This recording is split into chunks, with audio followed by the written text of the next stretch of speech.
আসসালামু আলাইকুম, সকলকে অনিক্স বাংলা লো লেকচারে স্বাগতম।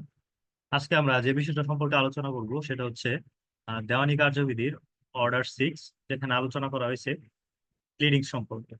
আজকে আমাদের লেকচার 11 আমরা দেখবো প্লিডিংস সম্পর্কে বিস্তারিত যে আলোচনা আছে অর্ডার 6 অনুযায়ী সে আলোচনা। তো প্রথমে যদি আমরা বলি যে প্লিডিংস বলতে কি বোঝায় বা প্লিডিংস কি, সেটা বলা আছে অর্ডার 6 রুল 1-এ। অর্ডার 6 রুল 1 অনুযায়ী প্লিডিংস অর্থ হলো আরজি বা লিখিত জবাব। অর্থাৎ বাদীর প্লিডিংস হলো আরজি এবং বিবাদীর প্লিডিংস হলো লিখিত জবাব। বাদীর আরজি বা বিবাদীর লিখিত জবাব একত্রে হচ্ছে প্লিডিংস নামে পরিচিত। ঠিক আছে। তো লিখিত এখানে বাদী তার দাবি এবং দাবির সমর্থনে ঘটনা উল্লেখ করে হচ্ছে তার আরজিতে, এবং লিখিত জবাব হলো বিবাদী কর্তৃক আহ, দাবির বাদীর দাবির উত্তর সম্মিলিত কোনো লিখিত বক্তব্য। এখানে বিবাদী সাধারণত বাদীর দাবি অস্বীকার করে লিখিত বক্তব্য দেয়। সুতরাং বাদী যে বিষয়গুলো দাবি করে আদালতে একটা লিখিত স্টেটমেন্ট দেয় সেটা হচ্ছে আরজি, এবং বিবাদী তার বাদীর যে দাবি সেগুলো অস্বীকার করে যে লিখিত বক্তব্য দেয় সেটা হচ্ছে তার লিখিত জবাব বা রিটার্ন স্টেটমেন্ট। আর আরজি, বাদীর আরজি এবং বিবাদীর লিখিত জবাব একত্রে হচ্ছে প্লিডিংস নামে পরিচিত। হ্যাঁ, প্লিডিং সম্পর্কে কিছু মৌলিক নিয়ম যদি আমরা দেখি, তবে এখানে আমরা আর অর্ডার 6 এর রুল 2টা আমরা যদি মিলিয়ে পড়ি তবে এখানে এইভাবে করতে পারবো যে প্লিডিংস এ শুধুমাত্র ঘটনা ম্যাটেরিয়াল ফ্যাক্ট উল্লেখ করতে হয়। প্লিডিংস এ শুধুমাত্র ম্যাটেরিয়াল ফ্যাক্ট উল্লেখ করতে হয়। এখানে যে বিষয়টা দেখলাম যে প্লিডিংস এ শুধুমাত্র ঘটনা ম্যাটেরিয়াল ফ্যাক্ট যেগুলো আছে সেগুলো উল্লেখ করতে হবে। আইন বা সাক্ষ্য উল্লেখ করার কোনো প্রয়োজন প্লিডিংস এ নেই। ছয় আদেশে দুই বিধিতে বলা হয়েছে যে প্লিডিংস এ গুরুত্বপূর্ণ তথ্যাদি বর্ণিত হবে, কিন্তু কোনো সাক্ষ্য বর্ণিত হবে না। Pleadings two state material facts and not evidence, এটা হচ্ছে অর্ডার 6 এর রুল 2 তে বলা আছে। প্লিডিংস এ শুধুমাত্র তথ্যাদি বর্ণিত থাকবে, যেখানে হচ্ছে ম্যাটেরিয়াল ফ্যাক্ট যেগুলো আছে সেই ম্যাটেরিয়াল ফ্যাক্ট গুলো থাকবে, কোনো প্রকারের এভিডেন্স বা ল এখানে থাকবে না। প্লিডিংস এ যে বিষয়গুলো আছে এটা হচ্ছে অর্ডার 6 রুল 2 তে বলছে। হ্যাঁ, প্লিডিংস এর তারিখ, টাকার পরিমাণ ও সংখ্যা অঙ্কে প্রকাশ করতে হবে। প্লিডিংস এর মধ্যে আপনি যে প্লিডিংসটা থাকবে বাদীর রিটেন স্টেটমেন্ট, বাদীর আরজি এবং বিবাদীর রিটেন স্টেটমেন্ট, তাদের এই প্লিডিংস এর মধ্যে যদি কোনো সংখ্যা বিষয় থাকে, যেমন তারিখ, টাকার পরিমাণ ইত্যাদি, অঙ্কে প্রকাশ করতে হবে। হ্যাঁ, ইত্যাদি অঙ্কে লিখতে হবে।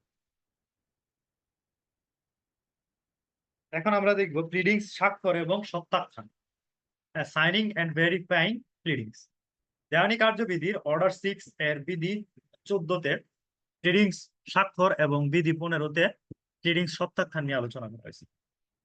তো রুল 14 বা বিধি 14-তে বলছে কি প্লিডিংস বা আরজি বা লিখিত জবাব স্বাক্ষরিত হতে হবে। প্লিডিংসটা অবশ্যই কি হতে হবে? স্বাক্ষরিত হতে হবে। এখন বলবো যে প্রত্যেক প্লিডিংস অর্থাৎ আরজি বা লিখিত জবাব স্বাক্ষরিত হতে হবে। এখানে আহ স্বাক্ষরিত হতে হবে সংশ্লিষ্ট পক্ষ কর্তৃক এবং তার উকিল কর্তৃক।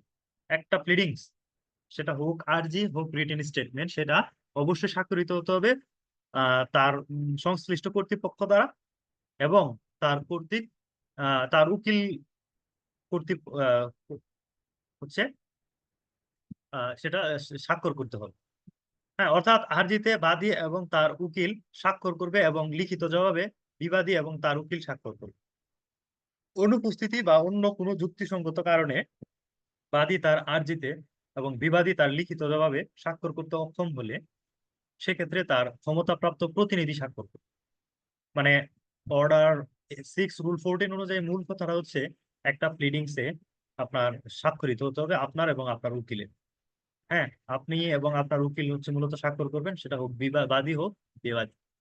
তো এখানে যদি কোনো পক্ষ অনুপস্থিত থাকে কোনো একটা রিজনেবল কারণে, তখন তার বৈধ প্রতিনিধি হচ্ছে তার পক্ষে স্বাক্ষর করবে। আর রুল 15 বলছে কি প্লিডিংস সত্যাখ্যান বা সত্যতা প্রতিপাদন, ভেরিফিকেশন অফ প্লিডিংস। এখানে বলছে সত্যাখ্যান হলো মামলার পক্ষসমূহ, যেমন আরজির ক্ষেত্রে বাদী এবং লিখিত জবাবের ক্ষেত্রে বিবাদী, আরজি বা লিখিত জবাবে যে সকল বিষয় উল্লেখ করা হয়েছে বা তার অবগত মর্মের স্বীকার করে আরজি নিচে আরজির নিচে মোকদ্দমার বাদী এবং লিখিত জবাবের নিচে বিবাদী সত্যাখ্যান করবে, ভেরিফিকেশন করবে, অথবা আদালত সন্তুষ্ট হলে অন্য কোনো ব্যক্তি যে মোকদ্দমার বিষয়বস্তু সম্পর্কে জানে সে আরজি বা লিখিত জবাবে সত্যাখ্যান করতে পারে। যে ব্যক্তি সত্যাখ্যান করেছে সে সত্যাখ্যান প্রতিপাদন অংশে স্বাক্ষর করবে এবং যে দিন এবং যে স্থানে সত্যাখ্যান করা হয়েছিল তা উল্লেখ করবে।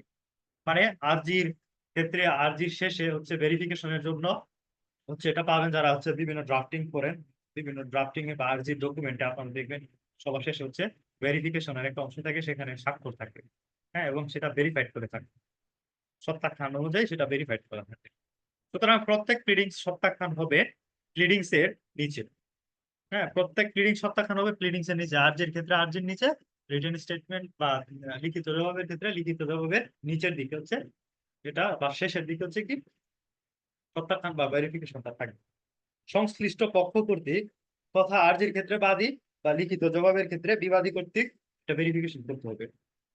প্লিডিংস এর পক্ষগণের মধ্যে যে কোনো এক পক্ষ কর্তৃক, প্লিডিংস এর যদি অনেকগুলো পক্ষ হয়, আরজির ক্ষেত্রে হোক রিটেন স্টেটমেন্টের ক্ষেত্রে হোক, তখন তাদের মধ্যে থেকে যে কোনো একজন পক্ষ কর্তৃক হচ্ছে ভেরিফিকেশন করা যাবে। মনে রাখতে হবে তার নিজের পক্ষের আইনজীবী কখনো সত্যাখ্যান বা ভেরিফিকেশন করবেন। আপনার নিজের আইনজীবী কখনো ভেরিফিকেশন করে দেবেন, কিন্তু তার সিগনেচার সে করবে, ভেরিফিকেশন করে দিবেন। তারপর আছে হচ্ছে অর্ডার 6 রুল 16। এখানে বলছে প্লিডিংস কর্তন বা সংশোধন, striking out and amendment of pleadings. আদেশ 6 এর 16 বিধিতে প্লিডিংস কর্তন এবং 17 বিধিতে প্লিডিংস সংশোধন নিয়ে আলোচনা করা হয়েছে। 16 বিধিতে আরজি বা লিখিত জবাব কর্তন, স্ট্রাইকিং আউট অফ প্লিডিংস, অর্থাৎ আদালত মোকদ্দমার যে কোনো পর্যায়ে প্লিডিংস এর আরজি বা লিখিত জবাবের যে কোনো বিষয় কর্তন বা সংশোধন করতে আদেশ দিতে পারে যদি উল্লেখিত বিষয়টি অপ্রয়োজনীয় হয়, আননেসেসারি হয়, স্ক্যান্ডালিয়াস হয়, উৎসাহজনক হয়, অথবা মোকদ্দমা সুষ্ঠু বিচারে বাধাগ্রস্ত বা বিলম্বগ্রস্ত করতে পারে। এরকম যদি বিষয় হয় তবে সেটা হচ্ছে মোকদ্দমার যে কোনো পর্যায়ে আদালত স্ট্রাইকিং আউট বা কর্তন করে দিতে পারে। 6 আদেশের 16 বিধিতে প্লিডিংস কর্তন সম্পর্কে বিধান আছে, এবং প্লিডিংস বা আরজি বা লিখিত জবাব মোকদ্দমার যে কোনো পর্যায়ে কর্তন করা যায়, এবং আদালত নিজ উদ্যোগে বা কোনো পক্ষের আবেদন ক্রমে হচ্ছে প্লিডিংসটা কর্তন করতে পারে বা কেটে দিতে পারে। প্লিডিংস কেটে দেওয়ার সময় আবেদন মঞ্জুর বা না মঞ্জুরের আদেশ আপিলযোগ্য, অর্থাৎ আপনি প্লিডিংস কেটে দেওয়ার আদেশ সেটা আপনি মঞ্জুর করুক বা না মঞ্জুর করুক সেটা আপিলযোগ্য। হ্যাঁ, আপিল অযোগ্য, সরি, আপিল অযোগ্য আদেশ, এর বিরুদ্ধে আপনি যে আপিল অযোগ্য যেহেতু সেহেতু আপনি রিভিশন দায়ের করতে পারবেন কিন্তু আপিল করতে পারবেন না। তারপর হচ্ছে প্লিডিং সংশোধন। হ্যাঁ, order 6 rule 17 amendment of pleading. এখানে বলছি কি দেওয়ানি কার্যবিধির অর্ডার আদেশ 6 আদেশের 17 বিধিতে প্লিডিং সংশোধন সম্পর্কে বিধান করা হয়েছে। প্লিডিং সংশোধন অর্থ হলো বাদী কর্তৃক তার আরজি সংশোধন এবং বিবাদী কর্তৃক তার লিখিত জবাব সংশোধন। অর্থাৎ বাদী তার আরজি এবং বিবাদী তার লিখিত জবাব সংশোধনের আবেদন দেওয়ানি কার্যবিধির 6 আদেশের 17 বিধির অধীনে দায়ের করতে পারে। 6 আদেশের 17 বিধিতে প্লিডিংস কর্তনের ক্ষেত্রেও প্রযোজ্য। সুতরাং 6 আদেশের 17 বিধিটি আরজি ও লিখিত জবাব উভয় সংশোধন বা পরিবর্তনের ক্ষেত্রে প্রযোজ্য। হ্যাঁ, 6 আদেশের 17 বিধিটি আরজি ও লিখিত জবাব উভয়ের সংশোধন বা পরিবর্তনের ক্ষেত্রেই প্রযোজ্য হবে। যখন আদালত প্লিডিং সংশোধন আবেদন মঞ্জুর করতে পারে, এটা আমরা দেখব কখন আসলে আদালত প্লিডিংস এর সংশোধনের আবেদন মঞ্জুর করতে পারে।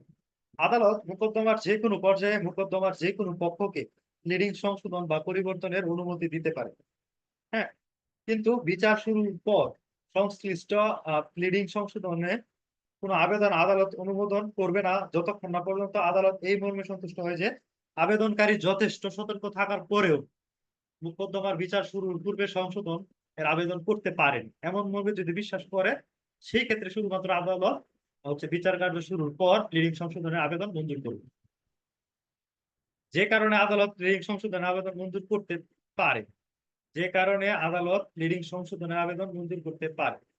আদালত মোকদ্দমার যে কোনো পর্যায়ে প্লিডিংস বা আরজি বা লিখিত জবাব সংশোধনের অনুমতি দিতে পারে যদি সংশোধনটি পক্ষগণের মধ্যে বিরোধের প্রকৃত প্রশ্ন নির্ধারণ করার জন্য প্রয়োজনীয় হয়।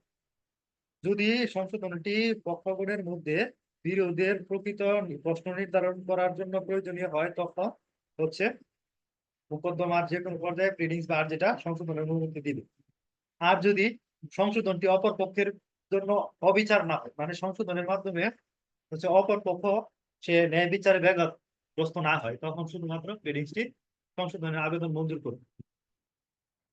প্লিডিং সংশোধনের জন্য কোথায় আবেদন করতে হবে এটা আমরা দেখব। প্লিডিংস সংশোধনীর দরখাস্ত করতে হবে বিচারিক আদালতে। যে আদালত হচ্ছে বিচারটা করছে সে বিচারিক আদালতে হচ্ছে প্লিডিং সংশোধনের আবেদন করতে হবে।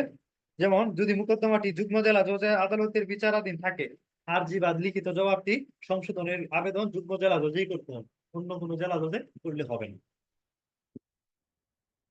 তারপর হচ্ছে প্লিডিংস বা আর্জি বা লিখিত জবাব সংশোধনের সময় যে পক্ষ প্লিডিং সংশোধনের অনুমতি দেওয়া হয়েছে সেই পক্ষ প্লিডিং সংশোধন করবে আদালত কর্তৃক নির্ধারিত সময়ের মধ্যে, বা যদি আদালত নির্ধারিত সময় বলে না দেয় তবে সর্বোচ্চ 14 দিনের মধ্যে। যদি সময় বলে দেয় তবে নির্ধারিত সময়, আর যদি সময় বলে না দেয় তবে সর্বোচ্চ 14 দিনের মধ্যে হচ্ছে প্লিডিং সংশোধনের জন্য সে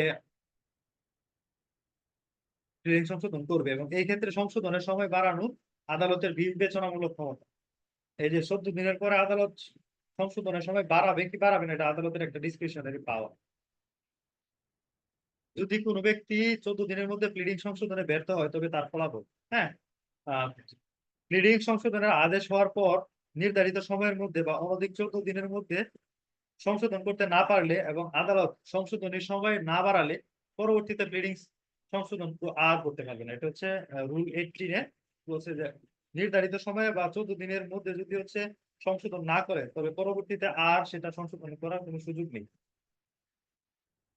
তো আজকের আলোচনা এতটুকুই। আজকে আমরা আলোচনা করলাম প্লিডিং সম্পর্কে। প্লিডিং সম্পর্কে যে বিষয়গুলো দেখলাম, প্লিডিংস কি, প্লিডিংস এর মধ্যে কোন কোন বিষয় থাকবে, প্লিডিংস যদি প্লিডিংস এর সাইন এবং ভেরিফিকেশনটা দেখলাম। তারপর দেখলাম হচ্ছে প্লিডিংস এর মধ্যে যে কোনো বিষয় যদি এক্সট্রা অতিরিক্ত থাকে, কুৎসাজনক থাকে, অপ্রয়োজনীয় থাকে এবং মোকদ্দমায় বাধাগ্রস্ত হয় এরকম কোনো বিষয় থাকে তবে সেটা স্ট্রাইকিং আউট এবং অ্যামেন্ডমেন্টের যে বিষয়টা আছে সেই বিষয়গুলো দেখলাম। এবং প্লিডিং সংশোধনের আবেদন কখন করবে, কোথায় করবে, কে করবে এবং আবেদনে ব্যর্থ হলে তার ফলাফল কি ইত্যাদি বিষয় সম্পর্কে আলোচনা করলাম। পরবর্তী লেকচারে আমরা আলোচনা করব অর্ডার 7 সম্পর্কে। অর্ডার 7 থাকবে হচ্ছে আরজি বা প্লেন সম্পর্কে আমরা পরবর্তী লেকচারে আলোচনা করবো। সেই পর্যন্ত ভালো থাকবেন, ধন্যবাদ সবাইকে।